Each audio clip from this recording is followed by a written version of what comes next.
Mill Creek, Virginia, 1998. The town was quiet, tucked between hills and pine forests, where time seemed to move slower than anywhere else. On the eastern hill stood the Hendersons' house, a white colonial home with a perfectly trimmed lawn and a view of the river that shimmered at sunset. From the outside, everything looked flawless. Mark Henderson was a respected architect whose designs shaped much of Mill Creek's downtown. His wife, Emily, taught literature at the local high school, loved by her students for her warmth and calm. Together with their 2 children, they appeared to have the kind of life people in town quietly envied. Steady, prosperous, peaceful. But inside the white walls, silence had begun to grow heavy. Emily noticed the distance first. It started with small things. Missed dinners, unanswered questions, the way Mark's eyes seemed to pass through her instead of meeting hers. He had become absorbed in work, often coming home late with a faint smell of whiskey and the city's dust still on his jacket. Emily told herself he was just tired, that every marriage went through seasons. Yet at night, lying in bed while the clock ticked on the dresser, she felt a coldness that had nothing to do with the air. Mark, for his part, felt trapped in a rhythm that no longer gave him peace. The house he once built with pride now felt like a museum of routines. Emily's quiet glances across the dinner table began to unsettle him. They reminded him of expectations he no longer wanted to meet. Her questions about his day felt like intrusions, her concern like pressure. He worked harder, stayed out longer, convincing himself it was all for the family, though deep down he knew he was avoiding it. The children sensed it, too. Meals became shorter, laughter rarer. The TV filled the silence that words no longer bridged. On Sundays, when they walked to church, the family still looked picture-perfect. Mark in his tailored suit, Emily with her neat bun and soft smile. But behind the closed doors of their house, tension coiled like a quiet animal waiting to strike. Emily began to spend more time in the garden, planting roses she never finished pruning. She found solace in small rituals, brewing tea, rearranging books, lighting candles at dusk. Mark noticed the flicker of light from the living room window when he parked his car late at night, but he never went inside right away. He would sit behind the wheel for a few minutes, engine off, staring at the dark outline of the house. Sometimes he thought about the man he used to be, ambitious, hopeful, deeply in love with the woman who waited for him there. Now he felt only exhaustion and something close to resentment. Mill Creek continued to move at its slow, predictable pace, oblivious to the quiet decay happening on the hill.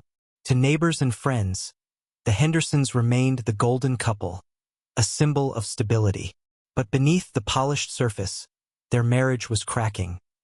Not from a single blow, but from 1,000 small, invisible fractures.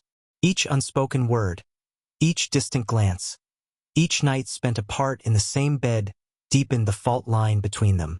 Neither of them knew when it had truly begun, or when it might end. All they knew was that the silence had become unbearable, and yet, somehow, comforting in its familiarity. Summer arrived in Mill Creek with heavy heat and the slow hum of cicadas. Emily spent most mornings alone, the house too quiet now that the children were away at camp and Mark buried himself in work. The silence pressed on her, a constant reminder of how small her world had become. One afternoon, while walking past the local art center, she noticed a sign for a painting class. The idea seemed harmless, even wholesome, something to fill the empty hours. She hadn't painted since college, but the thought of holding a brush again stirred something long asleep inside her. The art center was a converted warehouse, its windows tall and streaked with dust. The first time Emily stepped inside, she felt both nervous and alive. The smell of oil paint and turpentine filled the air. Students worked quietly at easels, their movements unhurried. At the front of the room stood the instructor, Ethan Cole, 30, maybe younger, with rolled-up sleeves and paint-stained hands. He moved through the room with the easy confidence of someone untouched by routine. Emily watched him mix colors with quick, instinctive strokes, and something in her chest tightened. Ethan noticed her hesitation and offered small encouragements. A nod, a glance, a brief smile when her brush hesitated above the canvas. His presence was unforced, his voice low and steady. Emily found herself lingering after class, helping to clean brushes, asking questions she didn't need answers to. With him, she felt a lightness she hadn't known in years. He didn't see her as someone's wife or mother. He saw her hands stained with paint, her eyes alive with focus. Days blurred into weeks. Emily began to dress differently, soft linen dresses, her hair loose instead of pinned. She told Mark the classes were good for her, that she finally had something of her own. He barely looked up from his papers when she spoke. His indifference only pushed her deeper into the quiet rebellion she didn't dare name. The more time she spent at the art center, the less she recognized herself in the mirror. She was still Emily Henderson, but her reflection carried a spark she thought long extinguished. Summer storms rolled through Mill Creek, and she stayed after class, watching rain slide down the tall windows. Ethan stayed too, working quietly nearby, and their brief exchanges slowly shifted into something heavier. What began as admiration became a pull she could no longer ignore. The first accidental touch. Their meetings grew intentional. A drive to the lake, a shared coffee in a forgotten corner booth, afternoons painting in a silence that hummed with unspoken truths. She told herself it was harmless, a small rebellion against the numbness that had shaped her life. But each evening, as she returned to the house on the hill, her chest tightened. She would sit in the driveway, staring at the lit window where Mark waited, gathering the pieces of the version of herself she was supposed to be. The children sensed the change first. Their mother moved with unfamiliar lightness, but her gaze often drifted beyond them. Mark noticed too. The air between them felt thinner, as if something essential had slipped out of reach. Her voice was steady, her gestures careful, but her absence lingered even when she stood in the same room. He watched her closely, tracing the pattern of her new silences. For Emily, the lie deepened and the thrill sharpened. Right and wrong blurred until they were indistinguishable. Each secret moment with Ethan felt like a breath after years underwater. Yet beneath it all lay a steady fear, not of being caught, but of what the truth would expose about her own life, the one she had built and no longer recognized. She was already living a second life, and some part of her understood it could not end without breaking the first. She sensed the end long before it came till she walked forward into a future she barely recognized, carrying the weight of every choice made. One evening, while searching for old files in the attic, Mark opened a dusty wooden drawer tucked beneath a stack of faded architectural sketches. The air smelled faintly of dust and wood polish, heavy and still. Beneath the clutter, he found several envelopes bound with thin ribbon, their corners slightly soft, the paper a creamy, delicate shade. Trembling, he lifted the top envelope. The familiar handwriting on the folded pages shifted into something unrecognizable. A confession of hidden love, longing, and forbidden desire. Each letter revealed a secret life Emily had kept meticulously hidden for months. A world of late-night meetings, stolen glances, and intimate confessions she had never shared with him. Hours passed as Mark read, the dim attic lamp casting long shadows across the floor. The letters contained a mixture of passion and guilt, hope and despair, all written in the elegant hand he had once adored. His stomach churned, a cocktail of fury, heartbreak, and disbelief consuming him. He imagined the laughter, the casual touches, the quiet hours she had spent with Ethan, each line etching a fresh wound in his mind. The house, once a sanctuary of order and pride, now felt oppressive, every familiar corner taunting him with the betrayal it had sheltered. He carried the letters to the dark kitchen, sat heavily at the table, and poured whiskey into a glass, letting the amber liquid burn down his throat as he stared at the pages again. Sleep eluded him. His thoughts spun in relentless loops, replaying images he had never wanted to imagine. By morning, he wore the mask of calm. His voice was steady, his movements controlled, but the eyes that met Emily's across the breakfast table were unrecognizable, hard, cold, calculating. He began to watch her subtly, noting her routines, memorizing when she left for the art center, how she arranged her days. Each word of the letters had illuminated truths he had long suspected but avoided confronting. The discovery had. Winter settled over Mill Creek, and with it came a quiet tension that had been building for months. Emily disappeared one morning, her car abandoned on a gravel road outside town.